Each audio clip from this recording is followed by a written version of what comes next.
us and pass the burden of responsibility onto those who are trying to resist this evil. I mean, and the first part about the arm of love is to me a further misunderstanding. Of course we should love them, as we should love all human beings, however wicked, but love means acknowledging an evil and willing the removal of that evil. Question here from Shirley. She says, very brave of you to speak up. Do you ever get feel threatened? No, in a word. You see, to them, to the Muslims, I'm not responsible for my actions because I don't apostatize. I'm not a Muslim, therefore I dwindle in what they called a jalali, in ignorance. It's not my fault, according to them.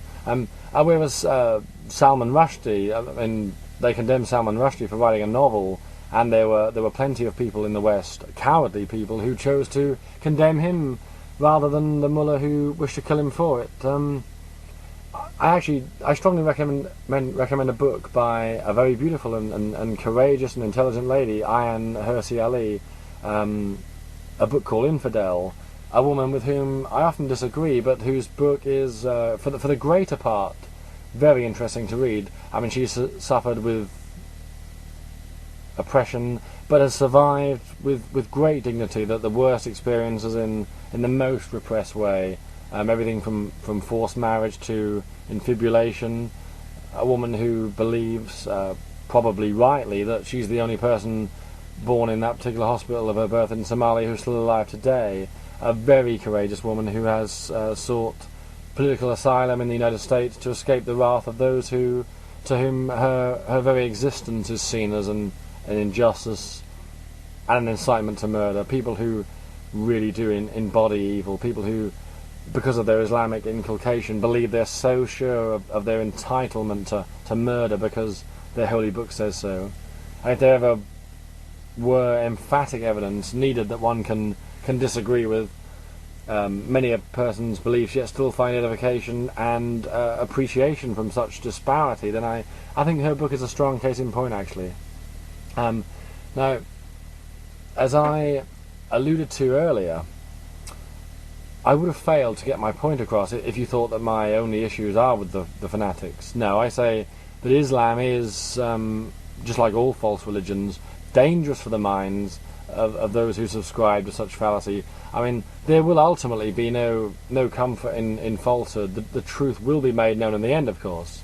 I mean, Islam is nothing more than an ill-arranged set of plagiarisms. The religion itself had already had its first schism even before it had passed its inceptive development. I mean, all man-made religions, as we all know, will have one or two weaknesses that are the results of their falsehood. They'll either grow out of disputatious claimants who give rise to divergences, or else they will be so insular that no outside reasoning can penetrate the impregnable walls that surround it.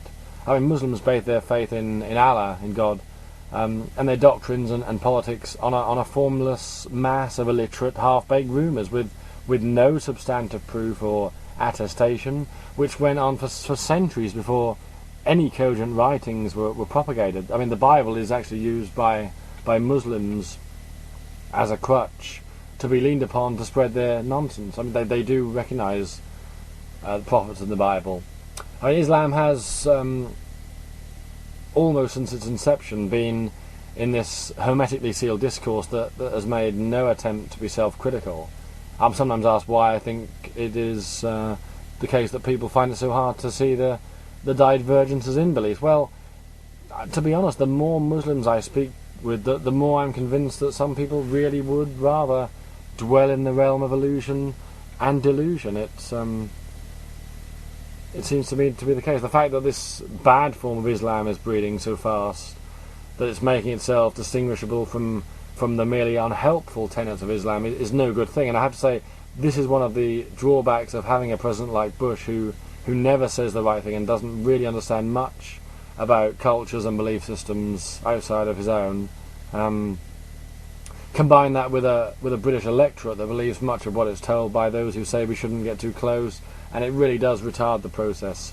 I mean, the consequences of which are that some of us, like myself, find that we have to speak up more vociferously because of that. I mean, it's a great fallacy to think that this repressive religious justification is a recent thing. In fact, I mean, it's estimated that between the years, I think mid 18th century, 1750 to up to about 1820, I mean, upwards of 11.5 million Americans and Europeans were kidnapped into slavery by the Barbary powers of the Ottoman Empire that extended across northwest Africa, which is now Algeria, Tunisia, Morocco, and Libya.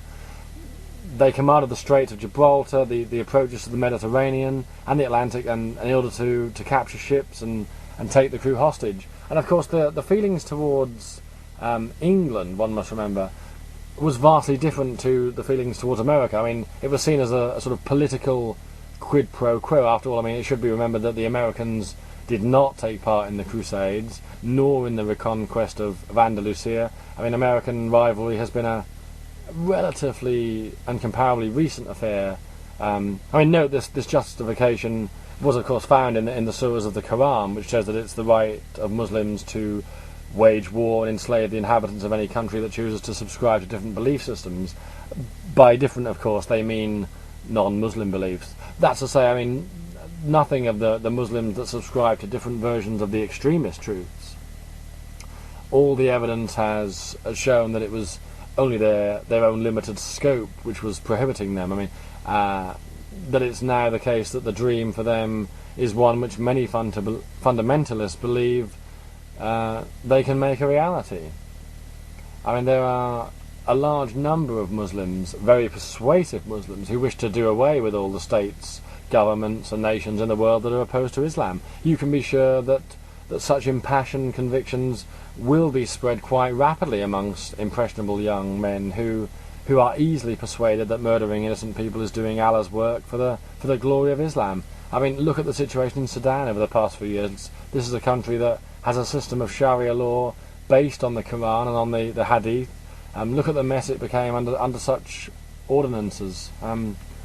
When the fatwa was issued against Salman Rushdie by a senile theocratic dictator, I mean, every Arab worth their name came forward to say that we can identify our cause with that of Sudan, with Salman Rushdie. I mean, every credible Arab, that is. You know, if you say that Muslims are being offended by Salman Rushdie, you're claiming that most of them are opposed to anti-terrorism, the utterings of anti-fascism, and therefore you lump them together as the most base, fanatical isolationists, which most of them are not, of course. It's common for people to use the expression anti-Islamic racism as though an attack on religion was an attack on an ethnic group. Islamophobia is beginning to acquire the opprobrium which was once reserved for racial prejudice, and I think this has to be redressed. It's a very nasty insinuation. It's true as regards this menace of fundamentalism that we might be on the fringes in this country, although I doubt the family members and loved ones of those who were murdered on July the 7th with the bombings would see it that way. But it's a serious menace out there. It's suppressing freedom, poisoning the minds of younger generations. Globally, it's a gigantic force. It oppresses many big nations, many of which are oil-rich nations, of course, and it won't end until it thinks it's completed the job. By not speaking up, you're accepting the actions of those who want to deny you the right to object to their evil propaganda.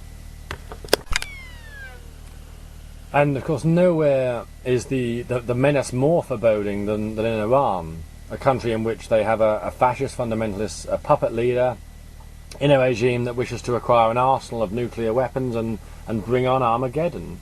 The prophesied 12th Imam is coming, they claim, to seek retribution in the name of Allah. It seems to me that we have only 4 options regarding the situation of a fanatical government acquiring nuclear weapons. I mean, the first is to ignore it.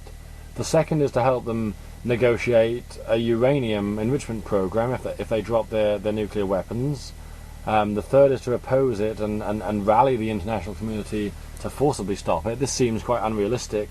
The fourth is to go to war with the support of the UN and the USA. I mean, Iran insists its uranium enrichment program is for peaceful purposes. Well, in that case, the answer is simple. We can offer to help